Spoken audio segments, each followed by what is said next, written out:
Presenting Civil Guruji app available in Google Play Store. Download now. Hello engineers, मैं engineer and corporate trainer Syed Mohammad Talha एक बार फिर से आप सभी का स्वागत करता हूं आपके अपने पसंदीदा यूट्यूब चैनल सिविल गुरुजी हाईवे कंस्ट्रक्शन में। इंजीनियर्स, जैसे कि अभी तक हम लोग समझ चुके हैं अपनी पिछली वीडियो से कि पेमेंट क्या होता है, कितने टाइप्स के पेमेंट हमारे हाईवे कंस्ट्रक्शन में जनरली यूज होते हैं, फ्लेक्सिबल पेमेंट क्या होता है इंजीनियर्स और रिजिड पेमेंट क्या होता है, और फ्लेक्सिबल पेमेंट में कौन कौन सी लेयर्स होती हैं और उन लेयर्स का फंक्शन क्या होता है। आज की इस वीडियो में इंजीनियर्स हम लोग बात करने वाले हैं रिजिड पेमेंट की लेयर्स के बारे में कि कौन कौन सी रिजिड पेमेंट में हमारी लेयर्स यूज होती हैं और उनके फंक्शंस क्या होते हैं। तो बने रहिएगा वीडियो के एंड तक। चलिए वीडियो को स्टार्ट करते हैं।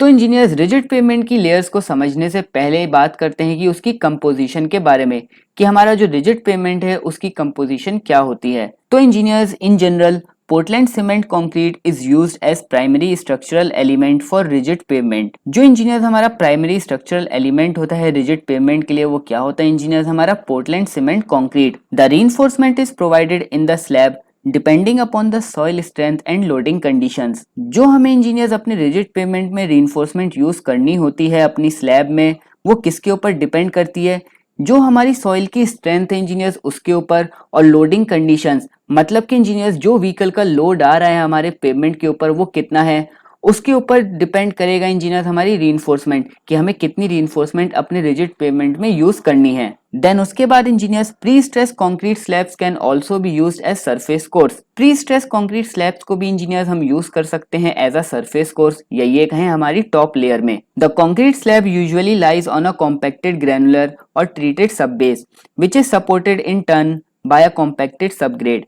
Better result of payment are obtained when the support layers under the pavement are uniform। जो इंजीनियर्स हमारी कंक्रीट स्लैब होती है हमारे रिजिड पेमेंट में वो किसके ऊपर यूजुअली लाई करती है, या ये कहें किसके ऊपर प्लेस होती है इंजीनियर्स हमारी कॉम्पैक्टेड ग्रैनुलर और ट्रीटेड सब बेस के ऊपर। अगर इंजीनियर्स हमें बेटर रिजल्ट चाहिए अपने पेमेंट में तो हमें क्या कंडीशन फॉलो करनी पड़ेगी, जो इंजीनियर्स हमारी बाकी लेयर्स हैं हमारे पेमेंट में वो हमारी किस कंडीशन में होनी चाहिए, यूनिफॉर्म कंडीशन में होनी चाहिए, मतलब कि अनइवन सरफेस नहीं होनी चाहिए हमारी बाकी लेयर्स में। अगर इंजीनियर्स हमारी यूनिफॉर्म कंडीशन होगी हमारे पेमेंट की बाकी लेयर्स की, तो जो हमारी टॉप लेयर होगी इंजीनियर्स उससे हमें बेटर रिजल्ट मिलेगा हमारे रिजिड पेमेंट को। आगे बढ़ते हैं इंजीनियर्स और अब बात करते हैं लेयर्स इन रिजिड पेमेंट में कि कौन कौन सी लेयर्स हमारी रिजिड पेमेंट में यूज होती हैं। तो इंजीनियर्स जो सबसे पहली लेयर होती है वो कौन सी है, कंक्रीट स्लैब, जिसका दूसरा नाम क्या है इंजीनियर, सरफेस कोर्स। देन उसके बाद इंजीनियर्स कौन सी लेयर आती है हमारी ग्रैनुलर बेस, जिसको हम कहते हैं स्टेबलाइज बेस कोर्स भी।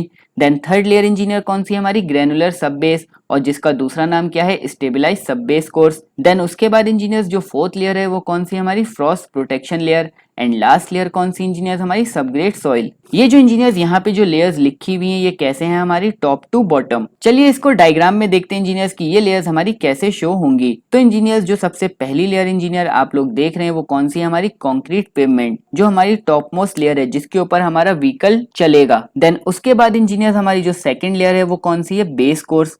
देन उसके बाद थर्ड लेयर क्या है engineer, sub base course. Then fourth layer क्या है इंजीनियर, सबग्रेड, जिसको हम एग्जिस्टिंग सॉइल के नाम से भी जान रहे हैं। तो इंजीनियर्स जो हमारी सब बेस कोर्स है और सबग्रेड है उसके बीच में कहीं पे हमारी फ्रॉस्ट प्रोटेक्शन लेयर आएगी। तो इंजीनियर्स आगे बढ़ते हैं और सबसे पहले बात करते हैं हमारी कंक्रीट स्लैब के बारे में जो हमारी टॉप मोस्ट लेयर होती है। The concrete slab is the topmost layer of rigid pavement which is in direct contact with the vehicular loads.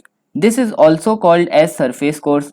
It is water resistant and prevents the water infiltration into the base course. It offers friction to the vehicles to provide skid resistance. The thickness of concrete slab is kept between 150 mm to 300 mm. जो engineers हमारी concrete slab होती है वो हमारी top most layer होती है, ये कहें सबसे पहली लेयर होती है हमारे रिजिड पेवमेंट में, जो हमारी डायरेक्ट कांटेक्ट में आती है व्हीकुलर लोड्स के। जो भी हमारा व्हीकल का लोड पड़ेगा इंजीनियर्स वो सबसे पहले हमारी कंक्रीट स्लैब के ऊपर पड़ेगा। इसका दूसरा नाम इंजीनियर्स क्या होता है हमारा, सरफेस कोर्स। ये साथ ही साथ इंजीनियर्स व्हीकुलर लोड्स को कैरी करने के साथ साथ और दूसरा काम क्या करती है, वाटर रेजिस्टेंट होती है हमारी ये लेयर और वाटर को प्रिवेंट करती है कि हमारी बाकी लेयर्स में ना पहुंचे, जैसे कि हमारी बेस कोर्स में। और साथ ही साथ इंजीनियर्स ये जो लेयर होती है हमारी कंक्रीट स्लैब की, ये हमारी व्हीकल्स को फ्रिक्शन प्रोवाइड करती है to prevent from skid resistance.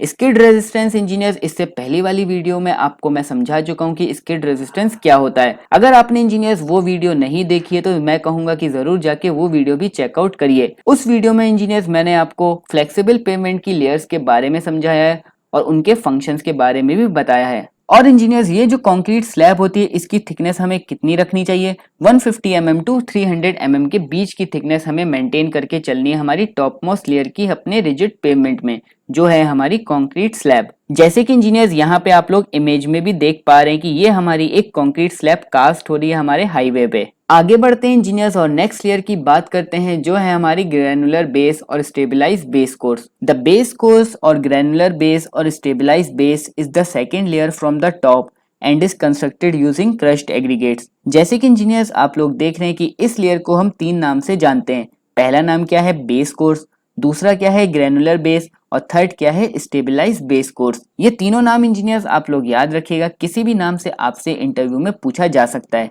ये जो लेयर होती है इंजीनियर्स हमारी, ये सेकंड लेयर होती है टॉप से, और ये किसकी बनी होती है, यूजिंग क्रश्ड एग्रीगेट्स। जो हमारे क्रश्ड एग्रीगेट्स होते हैं उससे हम लोग इस लेयर को बनाते हैं। This course helps the surface course to take additional loads. It provides stable platform to construct rigid pavement. It is also useful to provide sub surface drainage system. ये जो लेयर होती है इंजीनियर्स, ये हमारी जो टॉप मोस्ट लेयर होती है जिसको हम सरफेस कोर्स कहते हैं, उसको ये एडिशनल सपोर्ट प्रोवाइड करती है कि वो ज्यादा से ज्यादा लोड को कैरी कर सके। तो वो जो एडिशनल सपोर्ट होता है जिसकी मदद से जो हमारा सरफेस कोर्स होता है वो ज्यादा लोड को कैरी करने की क्षमता उसके अंदर आ जाती है, तो वो किसकी मदद से आती है इंजीनियर्स, हमारी बेस कोर्स वाली लेयर की मदद से। और साथ ही साथ इंजीनियर्स ये हमारे रिजिड पेवमेंट को एक स्टेबल प्लेटफॉर्म भी प्रोवाइड करता है उसको कंस्ट्रक्ट करने के लिए। और इंजीनियर्स इस लेयर की खासियत क्या है कि ये हमारी सब सरफेस ड्रेनेज सिस्टम भी प्रोवाइड करता है, यही कहें उसको मॉनिटर करता है। मतलब कि इंजीनियर्स जो भी हमारा पेवमेंट के ऊपर वाटर आ रहा है उसको ये इजीली ड्रेन आउट करने में भी मदद करता है।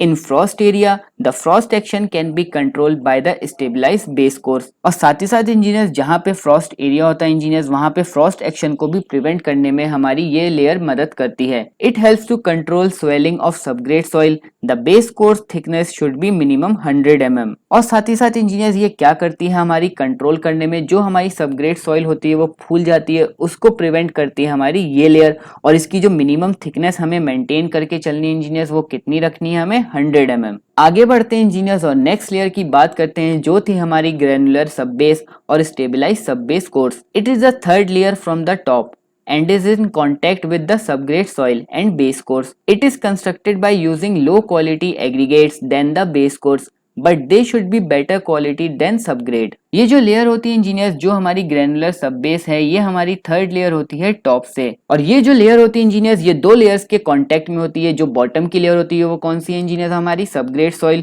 और टॉप की इसके ऊपर की लेयर जो सेकंड लेयर थी इंजीनियर्स, वो कौन सी थी, हमारी बेस कोर्स। इन दोनों के कांटेक्ट में ये लेयर होती है इंजीनियर्स हमारी। और इस लेयर को इंजीनियर्स हम लोग किस मटेरियल से बनाते हैं, लो क्वालिटी एग्रीगेट्स इस लेयर को बनाने के लिए इंजीनियर्स हम लोग यूज करते हैं। और लो क्वालिटी एग्रीगेट्स किसके कंपैरिजन में इंजीनियर्स, जो इंजीनियर्स हम लोग बेस कोर्स में एग्रीगेट यूज कर रहे हैं उसके कंपैरिजन में इंजीनियर्स जो इस लेयर में हम लोग एग्रीगेट यूज करेंगे वो हमारे लो क्वालिटी होंगे। बट इंजीनियर्स जो एग्रीगेट्स हम लोग यूज कर रहे हैं उसकी क्वालिटी किससे अच्छी होनी चाहिए, हमारी सब ग्रेड वाले मटेरियल से। जनरली सब base course is not required when the traffic loading is light. When the loading exceeds 1 lakh pounds it should be constructed. Generally engineers हम लोगों को सब बेस कोर्स वहां पे प्रोवाइड करने की जरूरत नहीं पड़ती है जहाँ पे ट्रैफिक लोडिंग कंडीशन बहुत ही कम होती है, मतलब कि जहाँ पे हमारे पेवमेंट के ऊपर ट्रैफिक का लोड बहुत कम आ रहा होता है। जब इंजीनियर्स हमारा लोड जो होता है ट्रैफिक का 1 लाख पाउंड से बढ़ जाता है, तब इंजीनियर्स हम लोगों को इस लेयर को प्रोवाइड करने की जरूरत पड़ जाती है। The drainage facility will also improve when there is a sub base course. और खासियत क्या है इंजीनियर्स इस लेयर की, कि जो हमारे बेस कोर्स में ड्रेनेज फैसिलिटी थी, साथ ही साथ इंजीनियर्स इस लेयर को प्रोवाइड करने की वजह से जो हमारी ड्रेनेज की फैसिलिटी इंजीनियर्स वो इम्प्रूव हो जाती है हमारे पेवमेंट में, जिसकी वजह से इंजीनियर्स क्या होगा, जो हमारा पेवमेंट है वो डैमेज जल्दी नहीं होगा।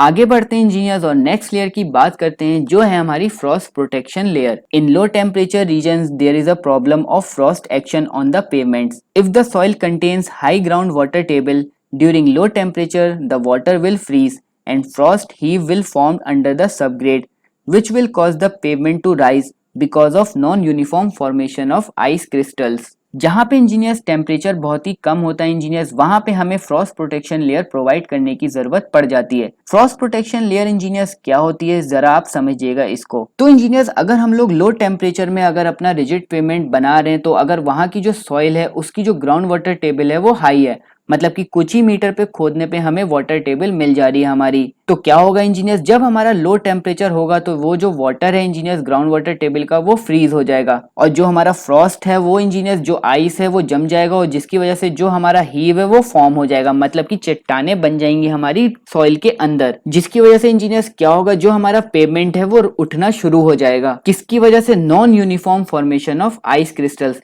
जो हमारे आइस क्रिस्टल्स बन चुके हैं हमारी सबग्रेड लेयर में, उसकी वजह से जो हमारा पेमेंट है इंजीनियर्स वो हमारा राइज करना स्टार्ट हो जाएगा, मतलब उठना शुरू हो जाएगा, जिसकी वजह से नॉन यूनिफॉर्म सरफेस हमें मिलेगी हमारे पेमेंट के ऊपर। साथ ही साथ engineers, similarly when the ice melts the payment will penetrate into the subgrade when load comes on it. और साथ ही साथ इंजीनियर्स, जब ये हमारी आइस मेल्ट होगी ड्यूरिंग हाई टेम्परेचर, तो ये जो पेमेंट है इंजीनियर्स इसमें हमारा पेनिट्रेशन स्टार्ट हो जाएगा हमारी सबग्रेड लेयर में, जब उसके ऊपर हमारा लोड पड़ना स्टार्ट होगा। तो engineers, to overcome this frost protection layer should be provided. ये चीजें ना हो इंजीनियर्स, इसीलिए हमें फ्रॉस्ट प्रोटेक्शन लेयर प्रोवाइड करने की जरूरत पड़ती है। Generally a good base course and sub base course themselves act as frost protection layers. आगे बढ़ते हैं इंजीनियर्स और नेक्स्ट लेयर की बात करते हैं। जो हमारी फाइनल लेयर है वो कौन सी है? Subgrade soil. The subgrade is nothing but the existing soil layer which is compacted using equipment to provide stable platform for rigid pavement।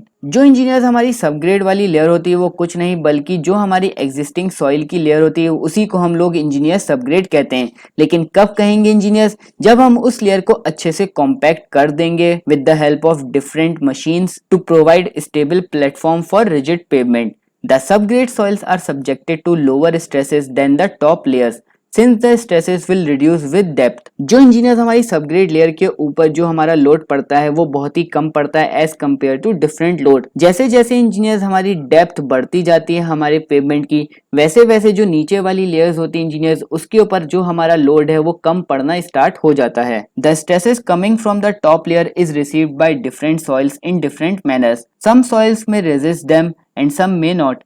It is depend upon the interrelationship of texture, density, moisture content and strength of subgrade. So proper examination should be done on subgrade before construction। जो engineers हमारे stresses आ रहे हैं top layer से, वो जो हमारी soil होती है सबग्रेड में वो हमारी उन लोड्स को डिफरेंट मैनर्स में कैरी करती है। कुछ सॉइल होती है इंजीनियर्स उन लोड को रेजिस्ट करती है और कुछ सॉइल जो होती हैं वो उन लोड्स को रेजिस्ट नहीं करती हैं। ये कंप्लीटली किसके ऊपर डिपेंड करता है engineers?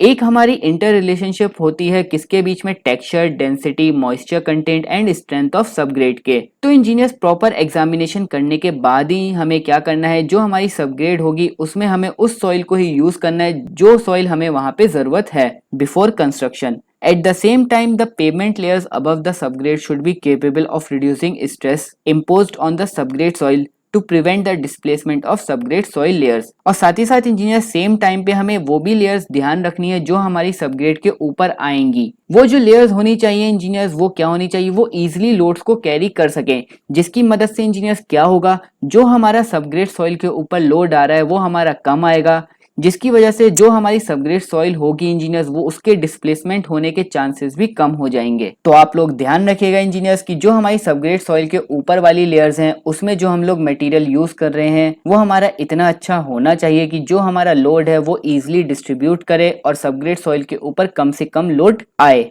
So I hope engineers आपको रिजिड पेवमेंट की लेयर्स के बारे में पता चल गया होगी, कौन कौन सी हमारी रिजिड पेवमेंट में लेयर्स होती हैं और उनके फंक्शंस क्या होते हैं। नेक्स्ट वीडियो में इंजीनियर्स फिर से किसी नए टॉपिक के साथ मिलेंगे। तब तक के लिए इंजीनियर्स वीडियो पसंद आई हो तो वीडियो को लाइक करिएगा, चैनल को अगर अभी तक सब्सक्राइब नहीं किया है तो चैनल को जरूर सब्सक्राइब करिएगा और नोटिफिकेशन बेल आइकन को तो जरूर प्रेस करिएगा जिससे फ्यूचर में आने वाली वीडियोस आप तक पहुंच सकें। तब तक के लिए engineers thank you, keep learning, keep sharing.